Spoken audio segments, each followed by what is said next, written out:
నందకోవాద సుత్తలో చెప్పబడిన ఒక అత్యంత శక్తివంతమైన ఉపమానం గురించి మీకు త్వరితగతిన అందించే సంక్షిప్త వివరణ ఇది.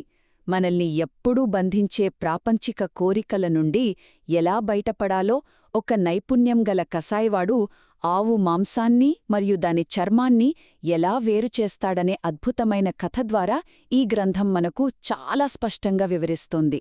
మొదటిది, మనం ఏకత్వమనే భ్రమలో ఎలా జీవిస్తున్నామో చూద్దాం.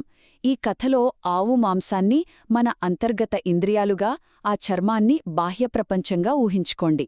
మనం ఈ ప్రపంచము, మనమూ ఒక్కటే అని భ్రమపడతాము కదా. కాని నిజానికి ఇవి ఆనందం, కోరిక అనే నరాలతో మాత్రమే కలపబడి ఉంటాయి. మరియు వాటిని అలా కలిపి ఉంచే జిగురు కేవలం మన కోరికే సుమా. రెండవది, ఇక్కడే అసలైన విషయం దాగి ఉంది. ఈ బోధనల ప్రకారం మన జ్ఞానమనేది ఒక పదునైన కత్తిలాంటిది. ఒక భిక్షువు తన జ్ఞానం అనే ఆ కత్తితో కేవలం ఆ కోరికలనే బంధాన్ని మాత్రమే కత్తిరిస్తాడు తప్ప బాహ్య ప్రపంచాన్నిగాని తన ఇంద్రియాలనుగాని ఏమాత్రం నాశనం చేసుకోడు. చివరగా, అంటుకోకుండా జీవించడం ఎలాగో తెలుసుకుందాం.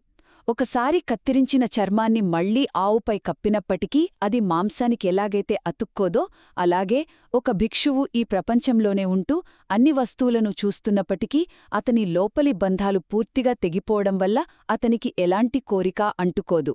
ఒక్క మాటలో చెప్పాలంటే, ఈ ప్రపంచాన్ని వదిలి పారిపోవడం కాదు, మన జ్ఞానమనే కత్తితో ఆ ప్రపంచం పట్ల ఉన్న కోరికను కత్తిరించడమే నిజమైన విముక్తి.